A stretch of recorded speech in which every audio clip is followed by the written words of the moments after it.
Hello everyone, welcome to my channel. आज हम इस वीडियो में डी ब्लॉक तत्वों के लाक्षणिक गुण डिटेल में डिस्कस करेंगे, जिसके अंतर्गत संक्रमण तत्वों के धात्विक गुण, परमाणविक गुण, गलनांक, क्वथनांक, आयतन, घनत्व, आयनन ऊर्जा, संकुल निर्माण की प्रवृत्ति, रंग, ऑक्सीकरण अवस्था, इन सभी गुणों के बारे में डिटेल में डिस्कस करेंगे। एंड ये कंप्लीट नोट्स आपको प्रोवाइड करूंगा जो आपके बीएससी एग्जाम के प्रिपरेशन के लिए बहुत हेल्पफुल होगा। सो डी ब्लॉक के तत्व किसे कहते हैं? आवर्त सारणी में वर्ग 3 से वर्ग 12 तक के तत्वों को डी ब्लॉक के तत्व कहते हैं। इन तत्वों में अंतिम इलेक्ट्रॉन डी उपकोष में प्रवेश करता है। ठीक है, तो ये जो जितने भी एलिमेंट्स हैं, डी ब्लॉक के जितने भी एलिमेंट्स हैं, उन सभी एलिमेंट्स के जो अंतिम इलेक्ट्रॉन है, जो सबसे आखिरी इलेक्ट्रॉन होता है, वो डी उपकोष में प्रवेश करता है। इसी कारण इन एलिमेंट्स को डी ब्लॉक के एलिमेंट्स कहा जाता है। इन्हें आवर्त सारणी में एस और पी ब्लॉक के तत्वों के बीच में रखा गया है, इसलिए इन्हें संक्रमण तत्व भी कहते हैं। ठीक है, तो इसके बारे में हमने पिछले वीडियो में डिटेल में डिस्कस किया है। आपको नीचे प्लेलिस्ट का लिंक मिलेगा, आप इस यूनिट से रिलेटेड सभी टॉपिक्स डिटेल में देख सकते हैं। बेसिकली ये पर्टिकुलर टॉपिक आपको BSc second year inorganic chemistry के सिलेबस में मिलेगा। सो अगर आपको इनऑर्गेनिक केमिस्ट्री के और भी वीडियोस देखने हैं तो आप नीचे डिस्क्रिप्शन बॉक्स में प्लेलिस्ट का लिंक मिलेगा, आप चेक कर सकते हैं। सो ये बेसिक पॉइंट्स है। डी ब्लॉक के एलिमेंट्स को ही संक्रमण तत्व भी कहा जाता है, क्योंकि ये एस और पी ब्लॉक तत्वों के बीच में इन्हें पीरियोडिक टेबल में रखा गया है। ठीक है, अब इसके कुछ इंपॉर्टेंट प्रॉपर्टीज एक एक करके हम डिटेल में डिस्कस करेंगे, जो बहुत इंपॉर्टेंट है बीएससी एग्जाम के पर्सपेक्टिव से। हर एक जो प्रॉपर्टी है उसको इंडिविजुअल क्वेश्चंस के रूप में भी पूछा जाता है, तो आपको सभी को डिटेल में समझना है। ठीक है, तो पहला हमारा प्रॉपर्टी है धात्विक गुण, मेटेलिक प्रॉपर्टीज। सो डी ब्लॉक के सभी तत्व डी ब्लॉक के सभी तत्व ठोस, आघातवर्धीय तथा चमकदार धातु हैं। इनमें केवल मरकरी अपवाद है जो कि द्रव अवस्था में पाया जाता है। इन धातुओं के परमाणुओं के मध्य पाए जाने वाले सहसंयोजक बंध तथा धात्विक बंध के कारण ये कठोर तथा भंगुर होते हैं। इसी कारण ये उष्मा तथा विद्युत के अच्छे चालक होते हैं। ठीक है, सो जो डी ब्लॉक के एलिमेंट्स हैं, इन सभी में धात्विक प्रॉपर्टी पाई जाती है, सभी में धात्विक गुण पाए जाते हैं। जैसे सभी तत्व ठोस होते हैं, आघातवर्धनी होते हैं तथा चमकदार होते हैं। इसीलिए ये जो है विद्युत तथा उष्मा के बहुत अच्छे चालक होते हैं। इनमें जो इलेक्ट्रिसिटी है वो इजीली जो है प्रवाहित हो जाती है। मतलब ये विद्युत के अच्छे चालक होते हैं डी ब्लॉक के एलिमेंट्स, क्योंकि इनमें धात्विक प्रॉपर्टी पाई जाती है। डी ब्लॉक धातुओं में उष्मीय तथा विद्युतीय चालकता के लिए कॉपर, सिल्वर एंड गोल्ड सर्वश्रेष्ठ होते हैं। ठीक है, तो डी ब्लॉक एलिमेंट्स के अंतर्गत ये कॉपर, सिल्वर और गोल्ड आते हैं, जो जिनमें विद्युतीय और उष्मीय चालकता सबसे अधिक होती है। ठीक है, तो ये हो गया धात्विक प्रॉपर्टी। सेकेंड है परमाणविक तथा आयनिक त्रिज्याएं। ठीक है, परमाणविक तथा आयनिक त्रिज्याएं क्या होती हैं? सो उससे पहले हम जो एटॉमिक रेडियस है उसके बारे में कॉन्सेप्ट समझ लेते हैं कि परमाणविक त्रिज्या होती क्या है। ठीक है, आपको पता है कि कोई भी एटम के बीच में जो है न्यूक्लियस पाया जाता है, एंड चारों ओर इस प्रकार के कक्षा होते हैं। ठीक है, ऑर्बिट होते हैं, और इन्हीं ऑर्बिट में इलेक्ट्रॉन पाए जाते हैं, और इलेक्ट्रॉन जो इसमें घूमते रहते हैं। ठीक है, तो ये जो सबसे लास्ट ऑर्बिट में, लास्ट सेल में जो इलेक्ट्रॉन पाया जाता है, उसकी और ये न्यूक्लियस के बीच की दूरी को ही एटॉमिक रेडियस कहा जाता है। ठीक है, परमाणविक त्रिज्या कहा जाता है। ठीक है, तो ये है बेसिक कॉन्सेप्ट कि नाभिक जो न्यूक्लियस है और जो अंतिम सेल में जो इलेक्ट्रॉन प्रेजेंट है, उन दोनों के बीच की दूरी को ही परमाणविक त्रिज्या कहा जाता है। सो डी ब्लॉक तत्वों की परमाणविक तथा आयनिक त्रिज्याएं आवर्त में बाएं से दाएं जाने पर सामान्यतः कम होती जाती है। द्वितीय संक्रमण श्रेणी के तत्व अपने ऊपर के प्रथम संक्रमण श्रेणी के तत्वों की तुलना में काफी बड़े होते हैं, जबकि तृतीय संक्रमण श्रेणी के सदस्यों की परमाणविक त्रिज्याएं ऊपर से द्वितीय संक्रमण श्रेणी के परमाणविक त्रिज्या से के लगभग समान होती है। तो ये तो थ्योरी पॉइंट्स हैं। मैं आपको ये बीएससी के थ्योरी एग्जाम के पर्सपेक्टिव से नोट्स प्रोवाइड कर रहा हूं, तो ये थ्योरी पॉइंट्स भी आपको प्रोवाइड कर रहा हूं। बेसिक कॉन्सेप्ट आपको यहाँ पे समझना होगा। ये जो चार्ट है ये आपको याद करना पड़ेगा, क्योंकि इंपॉर्टेंट है। अगर आप एग्जाम में इस टाइप के चार्ट बनाते हैं तो आपको एक्स्ट्रा मार्क्स मिलते हैं, एंड बहुत इंपॉर्टेंट भी है। तो डी ब्लॉक तत्वों के सहसंयोजक त्रिज्याएं, अब यहाँ पे देखिए, ये जो है पहला संक्रमण श्रेणी, ये दूसरा, ये तीसरा। ठीक है, तो यहाँ पे आप देख सकते हैं स्कैंडियम, टाइटेनियम, वेनेडियम, क्रोमियम से अगर हम ये आवर्त श्रेणी में एज इट इज है डी ब्लॉक एलिमेंट्स, तो इसमें अगर हम बाएं से दाएं की ओर जाते हैं तो आप देख सकते हैं इसका जो परमाणविक त्रिज्या है ये कम होते जा रहा है। ठीक है, तो इसी को इस पॉइंट में बताया गया है कि अगर हम पीरियोडिक टेबल में डी ब्लॉक एलिमेंट्स में बाएं से दाएं की ओर जाते हैं तो इसका जो परमाणविक त्रिज्याएं हैं ये कम होती जाती हैं। ठीक है, और इसमें ये और इस पॉइंट में ये भी बताया गया है कि जो द्वितीय संक्रमण श्रेणी के तत्व हैं इनका जो एटॉमिक रेडियस है, परमाणुक त्रिज्या है, ये ऊपर के जो प्रथम श्रेणी के जो एटॉमिक रेडियस है उसकी तुलना में ज्यादा है। ठीक है, इनकी तुलना में ज्यादा है। और ये जो सेकेंड और तृतीय जो संक्रमण श्रेणी है इन दोनों का जो एटॉमिक रेडियस है ऑलमोस्ट सेम होता है। ठीक है, तो यही पॉइंट को इस थ्योरी पॉइंट में लिखा गया है। अगर आप इसको समझ लेते हैं तो आप अपने शब्दों में भी ये सभी लिख सकते हैं, बहुत ईजी है। ठीक है, एंड थर्ड है हमारा गलनांक तथा क्वथनांक, melting and boiling point.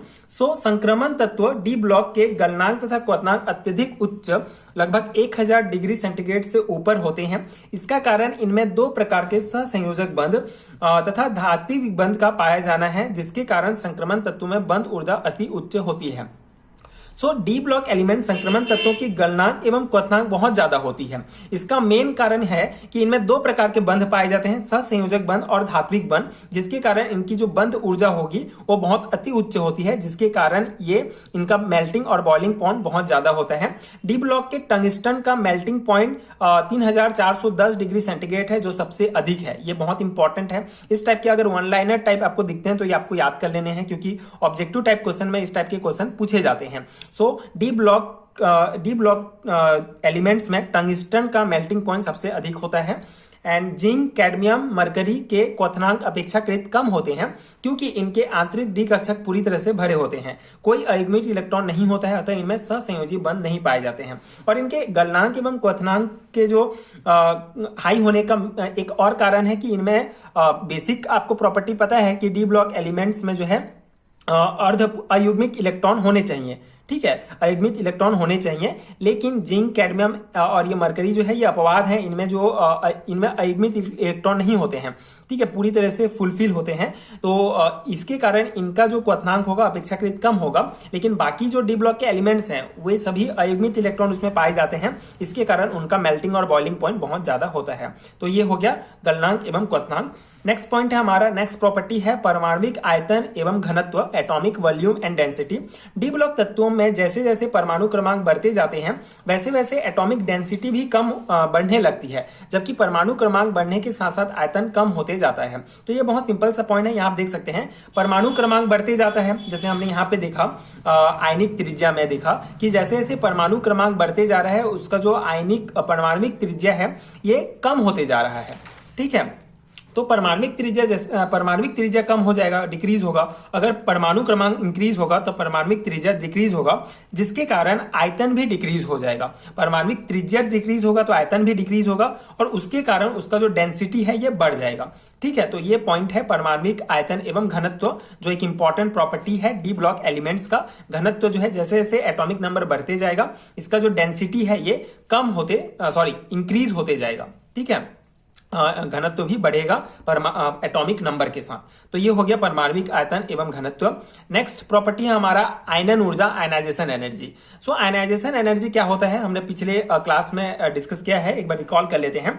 Ionization energy जैसे कि कोई भी एटम के बीच में न्यूक्लियस है और ये जो है इस प्रकार के ये ऑर्बिट हैं जिसमें इलेक्ट्रॉन पाए जाते हैं। सो ये जो इलेक्ट्रॉन है ये नाभिक, ये यहाँ पे ये जो नाभिक है, ये जो न्यूक्लियस इसमें पॉजिटिव चार्ज होता है और इलेक्ट्रॉन में नेगेटिव चार्ज होता है। तो पॉजिटिव और नेगेटिव चार्ज के कारण ये दोनों जो है आपस में इस प्रकार से बंधे रहते हैं, एक दूसरे को अट्रैक्ट करके जो है बांधे रहते हैं। ठीक है, इनमें जो है एक फोर्स पाया जाता है।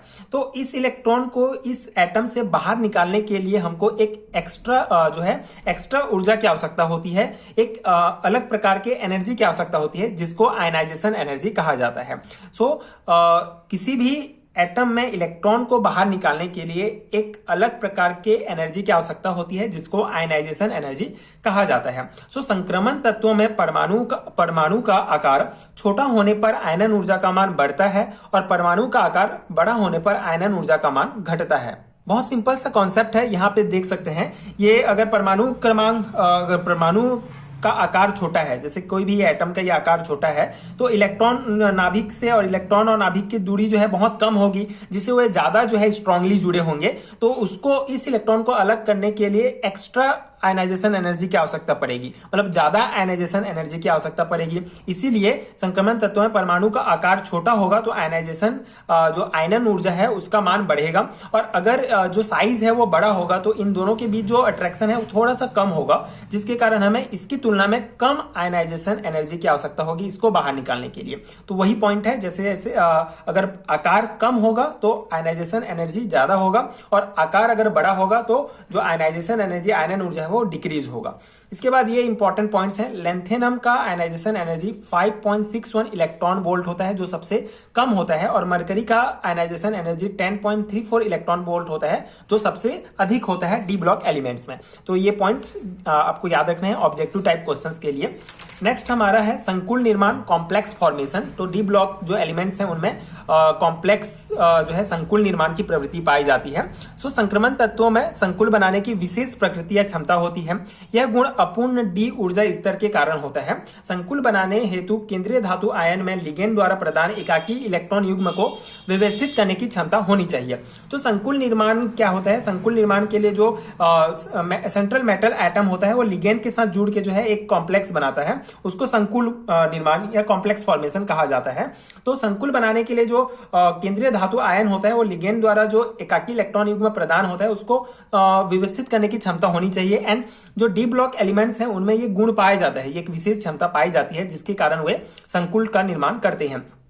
अधिकांश संक्रमण तत्वों के धनायन कई अणुओं जैसे H2O, NH3, पिरिडीन तथा ऋण आयनों जैसे कि FCN-, NO2-, जिन्हें लिगेंड कहते हैं, के साथ उप सहसंयोजक यौगिक बनाते हैं। तो अधिकांश जो डी ब्लॉक एलिमेंट्स के जो तत्व हैं वो इन लिगेंड्स के साथ जो है यौगिक बनाते हैं। जैसे ये एग्जांपल में आप यहाँ लिखेंगे टेट्राएमीन कॉपर 2 सल्फेट, ठीक है, एंड ये हेक्साएमीन कोबाल्ट क्लोराइड। तो ये दो एग्जांपल हैं जो जैसे कॉपर और ये कोबाल्ट जो है ये डी ब्लॉक एलिमेंट्स के तत्व हैं। तो ये इस प्रकार से NH3 लिगेंड से जुड़ के ये कॉम्प्लेक्स फॉर्मेशन कर रहे हैं।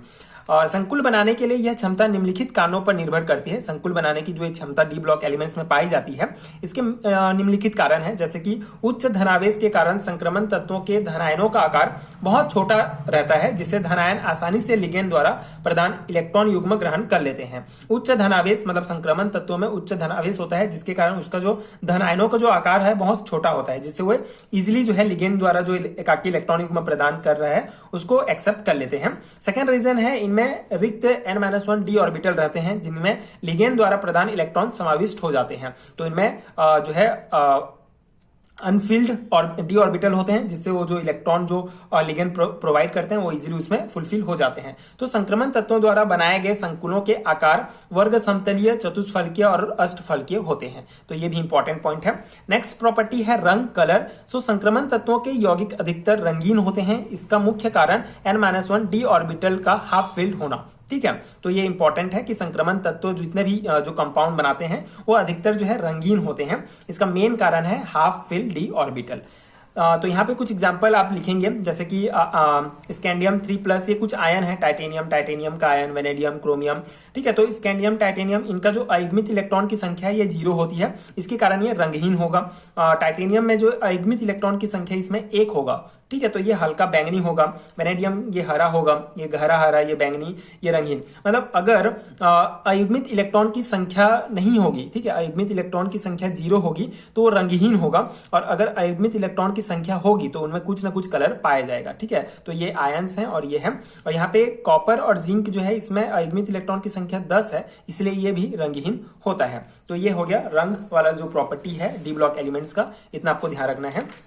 नेक्स्ट हमारा ऑक्सीकरण अवस्थाएं, ऑक्सीडेशन स्टेट। सो संक्रमण तत्वों में कई ऑक्सीकरण अवस्था पाई जाती है, क्योंकि 3D, 4D, 5D ऑर्बिटल का ऊर्जा स्तर एनर्जी लेवल क्रमशः 4s, 5s and 6s orbital के एनर्जी लेवल के लगभग समान होता है। इसी कारण इनमें जो है बहुत सारे ऑक्सीकरण अवस्था पाई जाती है। जैसे यहाँ पे आप एग्जाम्पल देख सकते हैं, ये जो है फर्स्ट सीरीज है, ठीक है, पहला संक्रमण सीरीज है 3D श्रेणी का ऑक्सीकरण अवस्था यहाँ पे लिखा गया है। तो यहाँ पे आप देख सकते हैं जो क्रोमियम और कॉपर है इनमें +1+1 ऑक्सीकरण अवस्था पाई जाती है। सबसे कम ऑक्सीकरण स्टेज जो है क्रोमियम और कॉपर में पाया जाता है। सबसे ज्यादा +7 जो है मैग्नीज में पाया जाता है। बाकी ये जो है ये चार्ट आप याद कर सकते हैं, इंपॉर्टेंट है, ऑब्जेक्टिव टाइप क्वेश्चंस में भी यहां से क्वेश्चंस पूछे जाते हैं। तो ये है ऑक्सीकरण अवस्था, ऑक्सीडेशन स्टेट, एंड ये कंप्लीट है डी ब्लॉक एलिमेंट्स के प्रॉपर्टी, ठीक है, यही बेसिक प्रॉपर्टीज हैं, यहीं से क्वेश्चंस आपको पूछे जाएंगे। आई होप कि आपको समझ में आ गया होगा एंड ये नोट्स आपके एग्जाम प्रिपरेशंस के लिए हेल्पफुल रहा होगा। अगर आपको कंप्लीट हैंडरिटन नोट चाहिए बीएससी एंड एमएससी लेवल के सेमेस्टर एग्जाम्स के लिए इस टाइप के नोट्स, तो आपको नीचे डिस्क्रिप्शन बॉक्स में एंड पिन कमेंट में लिंक मिलेगा, वहां आप चेक कर सकते हैं। इसके अलावा स्क्रीन पर दिख रहे व्हाट्सएप नंबर में आप मुझे डायरेक्ट भी कॉन्टैक्ट कर सकते हैं, वहां भी आपको नोट्स प्रोवाइड हो जाएगा। So if you find helpful, so आगे के वीडियोस देखने के लिए प्लीज चैनल के साथ जुड़े रहिए। Thank you so much for watching.